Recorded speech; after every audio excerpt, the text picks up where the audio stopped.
right. We are in a series. Have you been enjoying it? Have you been learning little bits of stuff as you go? Okay. Just to bring everybody up to speed, to remind your mental minds, I know your files are full of fabulous information. The first week was, how far have you come? And we talked about moving from power to empowerment and moving from interdependence to oneness. And that was done by embracing possibilities and then trying to make them real and by growing our frequency. I know you probably haven't thought about that this week, but think about it again. Growing our frequency. Remember, we had the two boards, the human growth and the spiritual growth. And if you didn't see it, it's on YouTube, y'all. Okay. Then last week we talked about ask for what you want to experience. And make it an experience. You can ask for abundant joy. You can ask for anything you want to experience. So seeing possibilities, allowing yourself to create a new desire is what we talked about last week. Now comes the next shift. And this is a necessary shift in your mindset in the idea of expansion, growth, and manifestation. Ready? And you're going to say all through this, I already know that. But you don't know all of it. We think we do, don't we? Okay. First, the title is Accept, Receive, and Believe. Accept the idea. We've already got our desire, right? We've already done those reviews. Got the desire. Accept the idea of the desire. Receive, we take it in. And believe, we be it and live it. Do you know you don't believe anything unless you're being and living it? See how simple you go? I got that whole service, Cindy, right there. That's it. Right? You don't. Okay, so here we go. When we talk about asking, we're talking about asking, we create the idea, and then we have to move into the phase of acceptance. Acceptance makes us look at the concept of we've got all we can handle. Remember we talked about that last week. I have all that I can handle. I desire this. Now comes that next step where we have to create a space for accepting what we desire. You guys with me? Dreams are going to begin to form, but can you accept it? You know, oftentimes people will be manifesting something like, I want family vacation, or I want, let's say you want a trip to Europe. Okay, let's say that. And let's say that's the desire that you've created, not me. You've created that desire. And so you want this trip to Europe, and then you're kind of saying, oh, it feels so good to have that as a possibility. I love it. I'm going to get a picture of it. It's going to be fabulous. And then someone comes to you and says, hey, I've got to go to Europe in 2 weeks. Will you come with me? What do you do? White knuckle it? Most of us do not go yay.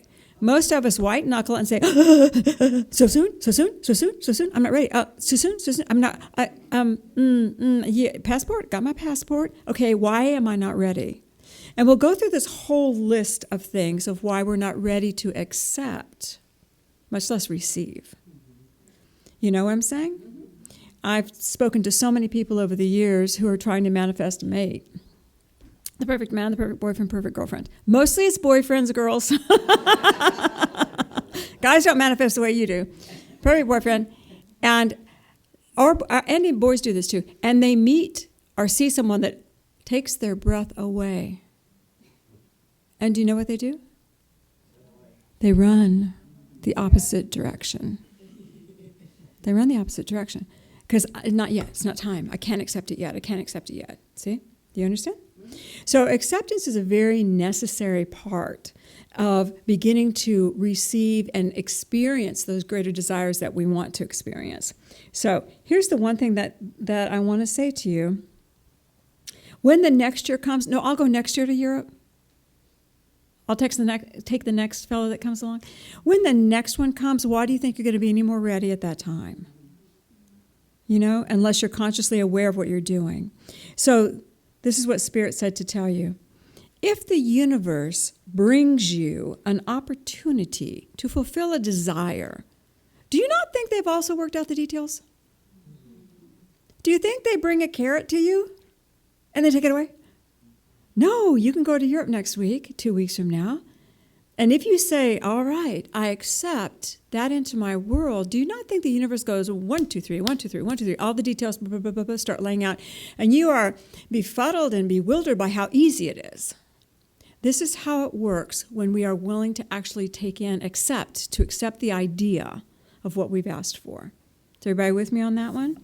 We're going to spend a little bit more time with it.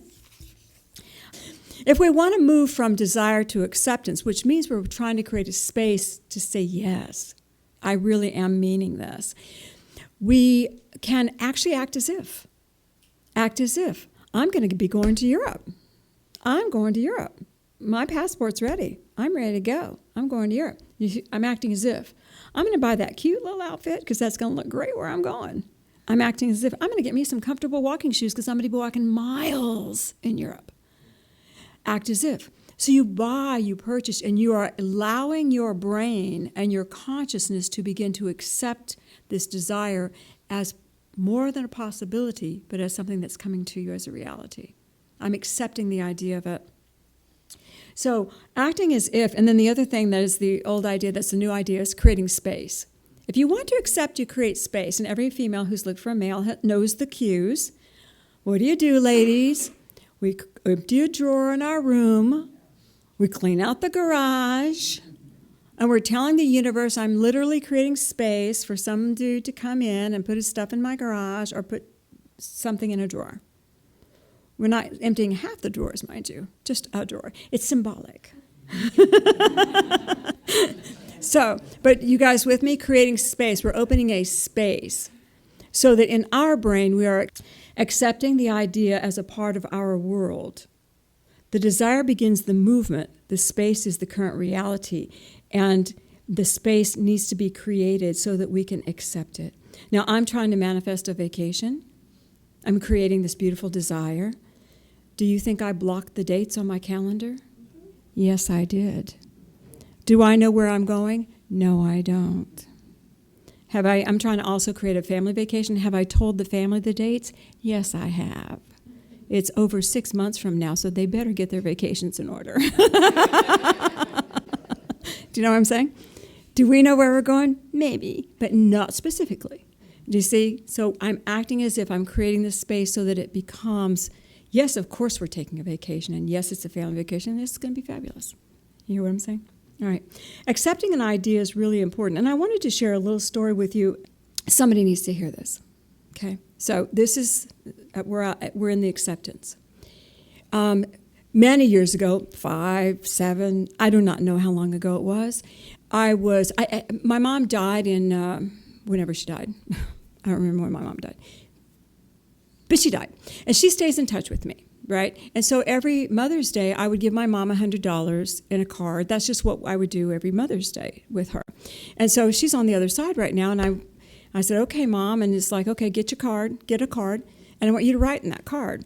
So I got a card, and I said, okay, what do you want me to write? So she's having me write this note to somebody. Happy Mother's Day, I acknowledge you, blah, blah, blah. And I went, okay. She said, now put the $100 in it. I said, okay. And she said, now you're going to give it to who I would tell you to give it to. I said, okay. So I had it in my purse. Mother's Day came and went. Several months passed. And I'm at, I actually said, yo, Mom, I'm still carrying this card. I know you said you want it for somebody, but you haven't told me who to give it to yet, so you need to let me know. So even after that, a couple weeks later, Patrick and I stopped at this little ice cream place near our house. We stopped there once every 5 years, seriously, because it's not our thing. And I'm sitting outside while he's buying his ice cream, and there's a couple, and there's a girl who's pregnant. And my mom goes, psst, give it to her. I went, oh. So I said to her, because we're outside, it's an outdoor ice cream place, I said, hey, you got a baby in there? And she goes, I do. And I said, well, you're going to think I'm crazy, but do you have a minute? Come, and she sat down by me because they were getting ice cream too. I said, the story, my mom had me do this card, and now she wants me to give you the card. And she said, oh, and she opened up the card, and she started to cry. She did not cry because there was a $100 bill in it. She looked at me and she said, this past Mother's Day, I was so excited about being pregnant. And my mom told me I was not a mother yet. And so she was so touched by being validated by some other mom on the other side. And I share this with you as an example of this girl had accepted the idea. She was already talking to this baby, it's turning and walking inside her. You know, she was already a mom accepting. It hadn't come outside yet. It hadn't come into visibility yet. The next step hadn't arrived yet, but she herself had accepted. Her mom had not. Do you hear what I'm saying? So, and I'll tell you the rest of the story. Probably close to a year later, I'm in my lane going to my house, and there's a turning lane. And I hear beep, beep, beep, and I look over, and there's a girl in a car. I roll my window down, and she goes, "Hey, are you the one that gave me money at the ice cream place?" I said, "Hey, how are you?" She told me the baby's name. It was a little boy. I said, "How's it going?" She goes, "It's fabulous." And then she had to go. The light changed. So for a brief nanosecond, Spirit let us meet again so that she could let me know it was a beautiful gift. Do you know what I'm saying? So I share that with you. Maybe it'll stay in your brain that we do need to accept, even when we cannot see. We do need to accept. We are pregnant with these desires and dreams that we have. And if we accept them and call them what they are, it's easier to go to the next phase. And you won't even make it to the next phase if you don't accept it. Do you hear? It'll always be later. Later, later, later. And you'll just keep spinning in that. The next step is receiving. Accept. I create my desire. I accept my desire. Now I'm ready to receive my desire. And receiving is all about relationship. When it is in form, now we have to relate to it, right? Now we have to, oh, okay. Now we have to interact, and we have to accept, and we have to move. And how did you feel when you had to change your seats? I asked you all to change your seats when we first got started. Did some of you feel like, I don't want to do that. This is comfy. It's warm already. I don't want to move. Do you realize the universe asks you all the time to change your seats to receive what you've asked for? Not necessarily change who you are, but change your position, change your relationship. We got it. We got the package. It's right over here. Can you just slide over a minute? Grab it. Then you take it back. All of the time we're asked to move. And it's so, and those of you that didn't move, it's okay. But in our life, and those of you that did move, I know why you moved. You moved because I asked you to, and because I insisted. You understand? In life, if someone asked you to, or you felt the universe asking you to, your first reaction 9 times out of 10 is, "I'm fine. I'm good right where I am. I'm comfy, and I can handle this." You're asking me to move where I don't know if I can handle that? Do you hear the difference? So receiving is really about we've created the idea, we've accepted it, now we may be asked to move, and likely will be asked to move to receive what we would ask for. With me? Okay. See, easy? Okay. All right. The thing that you've asked for, you have created space for, now you relate to it. And I wanted to bring this to your attention because it's so common. We can actually see our relationships, how we relate to new things in our relationships. And again, I'm going to go back to those people that are manifesting. Even if you're in a marriage or in a relationship, aren't you still trying to manifest something better? Like more harmony, more peace, and less hostility or less whatever. We're trying to manifest something better. And so as we're calling forth that mate, let's pretend we're young and single, or let's pretend we're old and wanting. All right. Most of the time it sounds like this. I want someone who looks this way, who acts this way, who has these talents, who makes me feel this way, who does this for me and does that for me and makes my life better. Now, what are you really asking for? A servant. You're asking for a servant because it's all about me. And I don't want to pay them either. And I want them to give me their money. I want them to do all these things and give me their money. Yeah.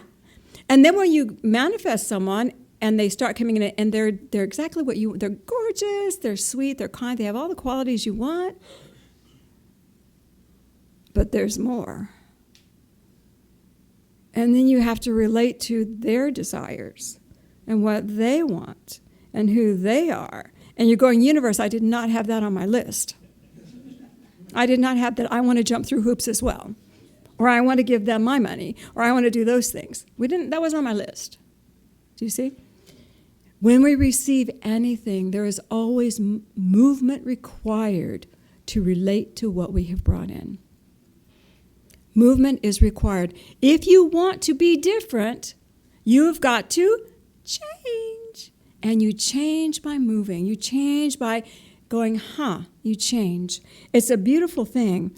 I may want someone to serve all my needs and desires in a relationship, but they may show up complex and unique.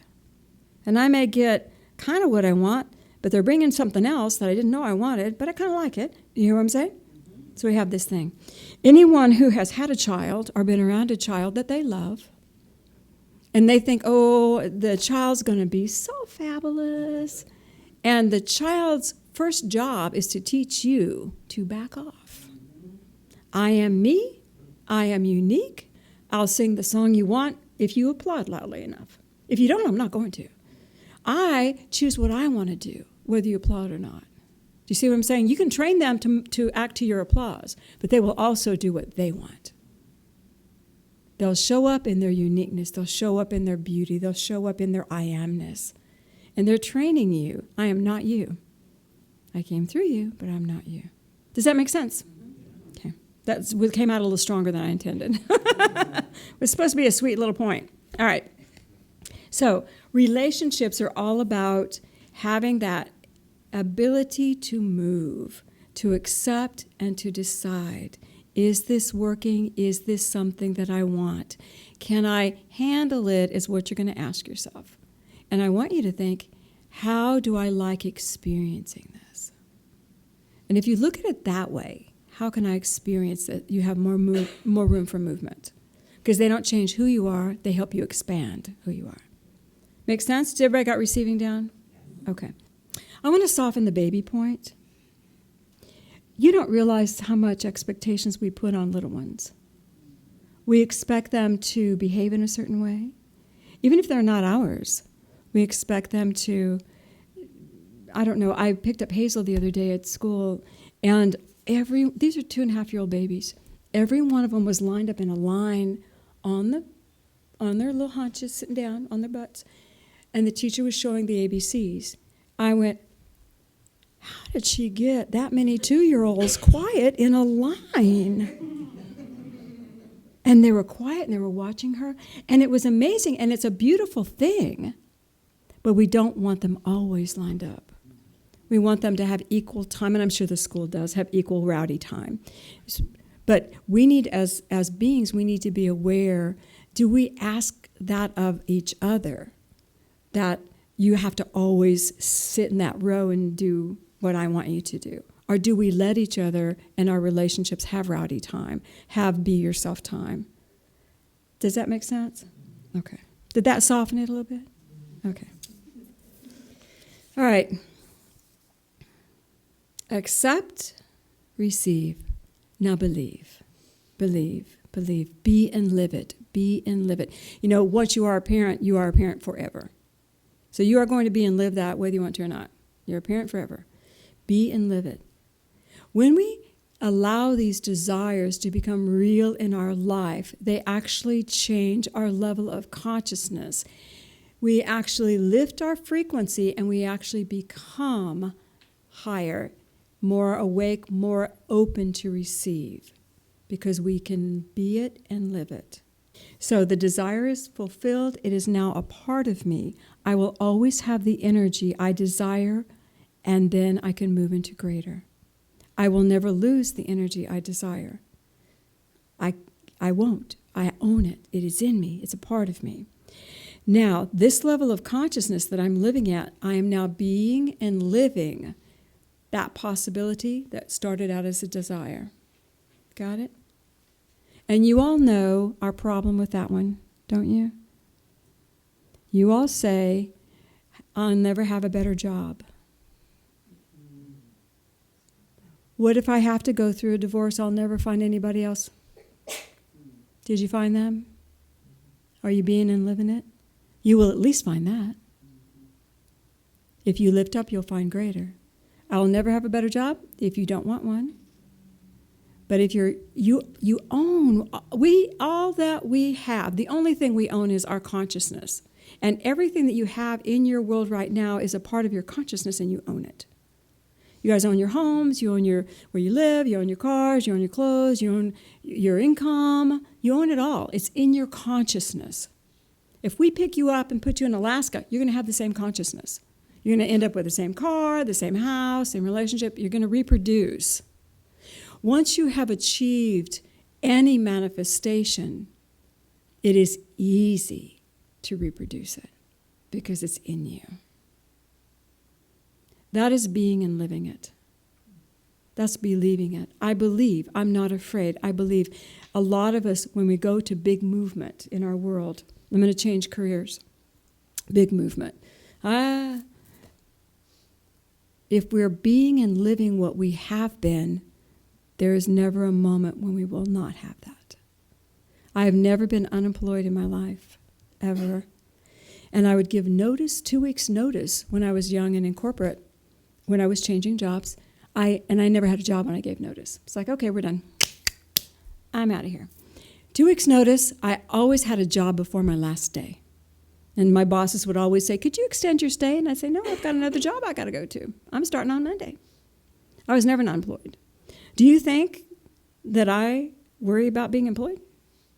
We have homes. We have energy around us. If you have it now, you will always have that. What we want to do is now take the desire, the possibility, accept it, receive it, and now live at that level. I will always have that now. I will always have that now. You see? And then we grow and we grow and we grow. That's the beauty of it. We don't have to go back and redesire that level anymore. We go. Right? Anything that we need to move, anywhere we need to move to create something greater after we are being and living it, we may create a vacuum, the universe will fill it. We will attract where we are. It is easier to navigate when we be and live it. If we own it, accept it, and receive it, and then go into fear about maintaining it, you're not experiencing it. You're experiencing the fear. I just wanted to speak of Jesus for a nanosecond. When Jesus would come up to people, he would say, would you be healed? And we have the recordings of people when they said yes. How many people told him no? We don't know. Do you think there were people that told him no? Sure. I'm not ready. I don't want to be healed. When they would say yes, they were saying yes to a desire that was building within them. Yes, I would be healed. That was the desire building within them. And then he would create an experience, and they would have to, in their mind, participate. We call it conscious mind participation. He might have them, he might touch them. He might have them wash their face. He might have them do things. There was always something that was done normally to help them receive.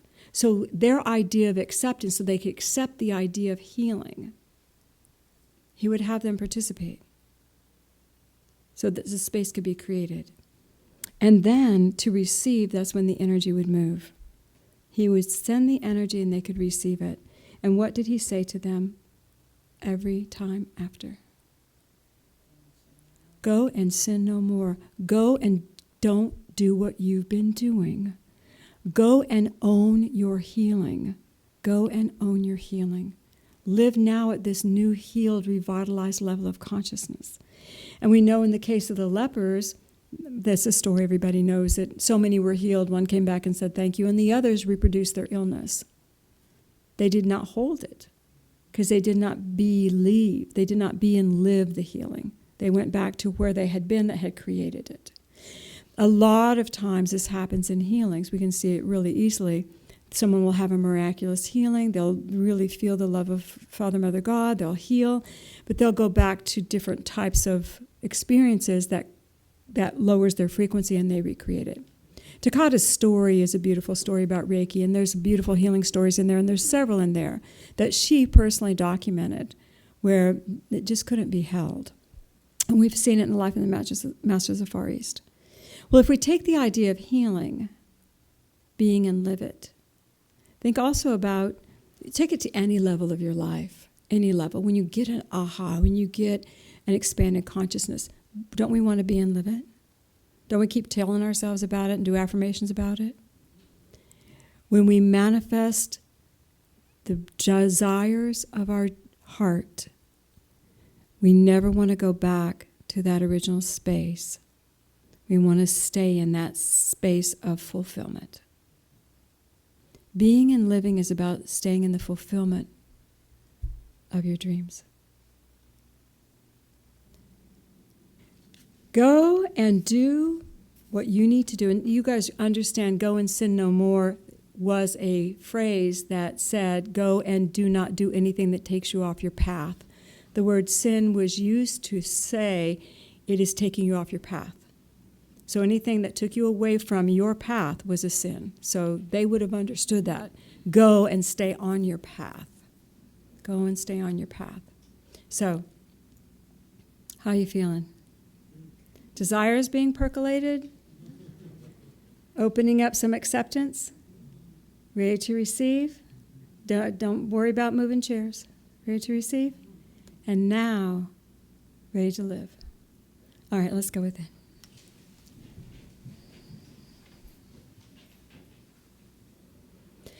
Just breathe and feel that beautiful love of God.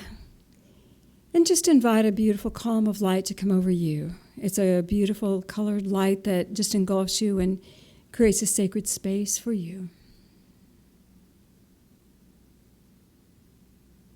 And as it moves all around you, I want you to feel your heart. Let your focus go to your heart and just begin to feel the vibration of your heart, the vibration then of your body,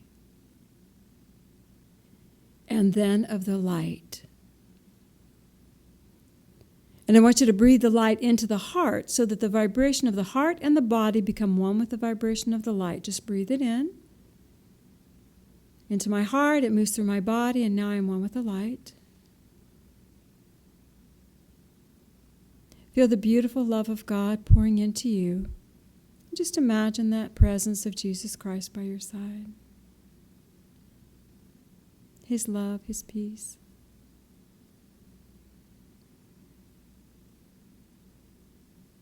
Look into His eyes and see that acceptance of who you are. And feel that you are ready to grow. I'm ready to expand. I'm ready to be. I'm ready. Feel His love engulfing you like a big hug. And feel the universal light of support and supply beginning to pour into your field.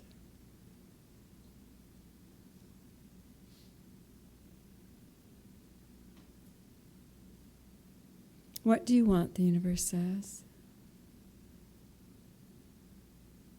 And you can answer now if you choose, or if you're still working on a desire, that's okay.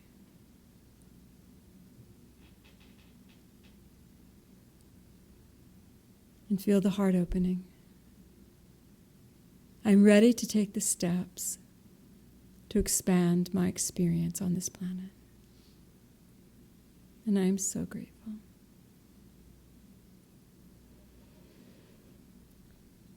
Father, Mother God, we thank you for the light that engulfs us all, the growth, the experiences of truth.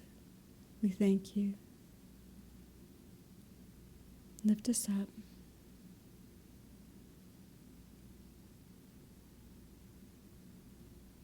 And we thank you, Jesus Christ, for being that way shower, that elder brother, that master teacher, for your love.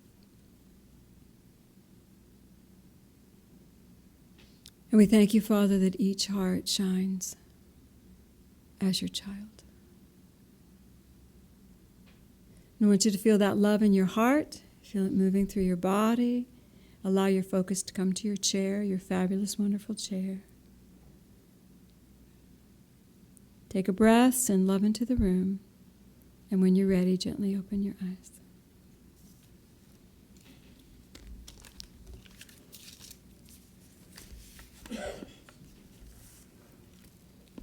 Could you feel the acceptance?